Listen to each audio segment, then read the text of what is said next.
All right, the city of Chicago needs a complete overhaul of their leadership.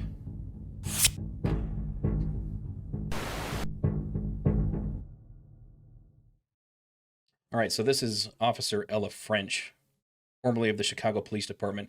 You've probably all heard of her by now. She was the officer who was shot and killed during a traffic stop a couple of days ago in the city of Chicago. Take a listen to this. I'm sure you've all probably heard this by now as well. Officer down. I got an officer down. 10-1, 10-1, 6-3 in Bell. Officer down. Shots fired at the police. Officer down. Male black, a blue Cubs jersey. He's shot at the police. 6-3 in Bell. Give me some units. 713. Stay off my air. Stay off my air. Everybody stay off the air. I got an officer down. 6-3 in Bell. Start rolling. I got an officer down, 6-3 in Bell. Officer shot. Officer down, 6-3 in Bell. Give me some units. I want a perimeter set up in the location looking for a male black in a blue Cubs shirt. A blue Cubs shirt with a male black. Perimeter set up 2 blocks east, north. And wearing all black. Okay, I got a... All right, you can hear the distress in that officer's voice. I mean, that's one of the most hair-raising, stress and anxiety-inducing sounds that you will hear as a police officer, and I'm sure you probably felt a little bit of that just listening to the audio recording, even never having been in police work. So this is Officer Ella French. This is a still photo that was taken from the body camera footage of one of the other officers that was on scene. So they make this traffic stop. Ella French and her partner, they make a traffic stop on a vehicle with no license plate, and you can see this guy sitting in the driver's seat. We're not even gonna identify him at this point. He's a piece of garbage. Let's just put it that way. So, the purpose for this video is to remember Ella French and to assert and acknowledge that her life mattered. She was in a noble profession. She was a police officer. She had just come off of maternity leave. She had a 2-month-old baby. She leaves behind a 2-month-old baby. Makes a traffic stop on a vehicle without a plate, and she gets shot for her trouble. Now that's what the main goal of this video is about, is to remember her, to honor her, and pay respect to her for the sacrifice that she made in protecting her community, which I can only imagine was a very difficult job considering the state of affairs in the city of Chicago and how it's turned into basically Escape from New York. I don't know if any of you have seen that movie, Escape from New York, with Kurt Russell. He plays Snake Plissken. And the city of New York is basically this dystopia that's run by, I don't know, crime lords, drug lords, and it's just a hellscape.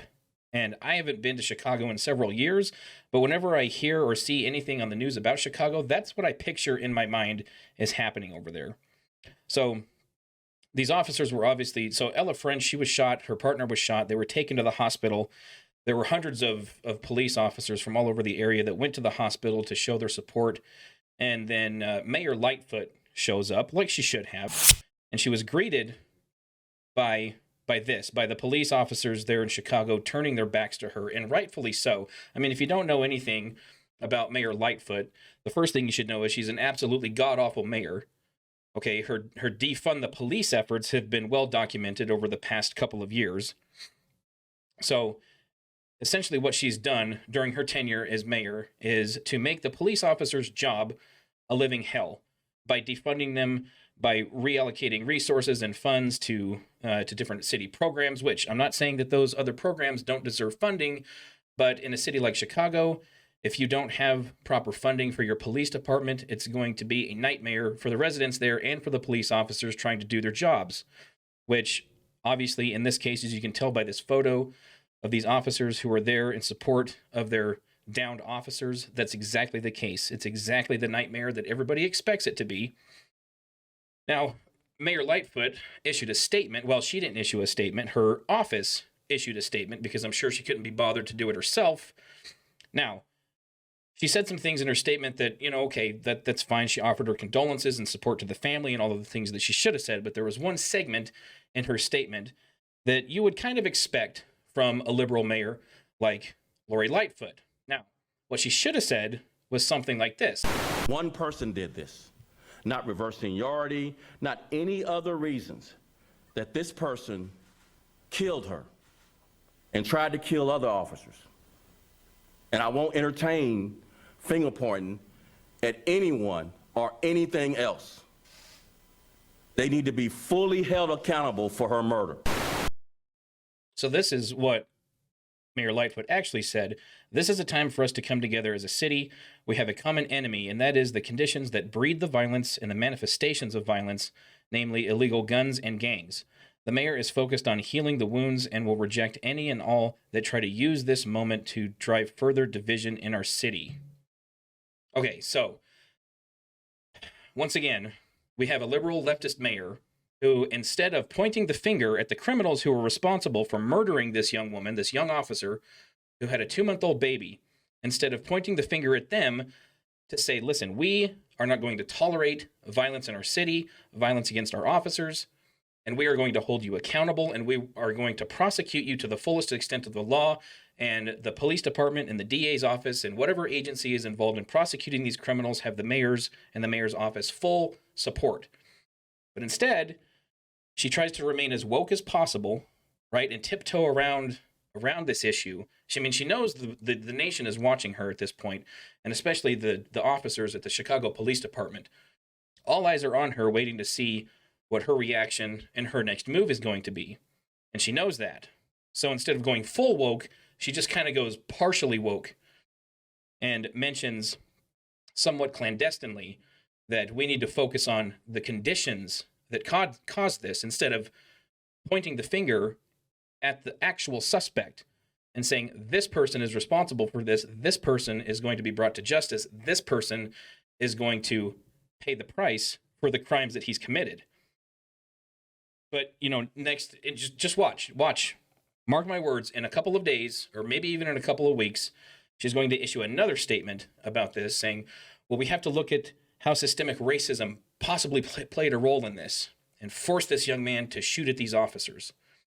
We have to look at systemic racism in America and how these underprivileged young black men are treated so poorly in their neighborhoods and are victims to an oppressive society that they are forced to go down paths like this and shoot at police officers. That's what will happen. And that was kind of a preface to that. This statement that she issued was a preface to that. Instead of saying, we are going to hold you responsible, you are going to be prosecuted to the fullest extent of the law because we're tired of this. We're tired of violence in our cities. We're tired of police officers being attacked for doing their jobs. But no, she doesn't say any of that. She says, well, we have to look at what caused this young man to behave this way. What caused this behavior? What caused this behavior was this guy made a choice. He made a choice to use a gun against a police officer. He murdered a police officer and possibly could have murdered another one. I'm not sure what exactly the status is of the other officer who is fighting for his life at this point in the hospital, but he may be on the hook for a double murder. So, but instead of pointing that out, we have to make sure that we remain woke and point the finger at society and racial inequality and how that played a role in this. And it's absolute garbage. So, but like I said, I want the focus to remain on Officer French and her sacrifice and the role that she played in helping keep the city of Chicago safe. Our thoughts and prayers go out to her and her family. If there is a GoFundMe, I haven't seen one yet. If there's a GoFundMe or any kind of fundraiser set up for her family, if someone could please send that to me or tag me in it, or reach out to me somehow so that I can share it, so I can donate, because her family definitely needs our backing and our support, as do the residents of the city of Chicago.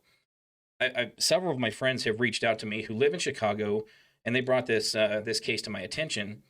And I said, the residents need to stage a protest outside City Hall until Lori Lightfoot resigns. I'm convinced that this incident, along with all of the other incidents of violence in Chicago, is a complete failure on her part and the part of other leadership in Chicago. They all need to resign. There needs to be, the slate needs to be wiped clean as far as the leadership in Chicago. Out with the old and in with the new. Let somebody else come in and clean up the city and do what needs to be done, because they're not getting it done. And now police officers are dying, and that's just completely unacceptable.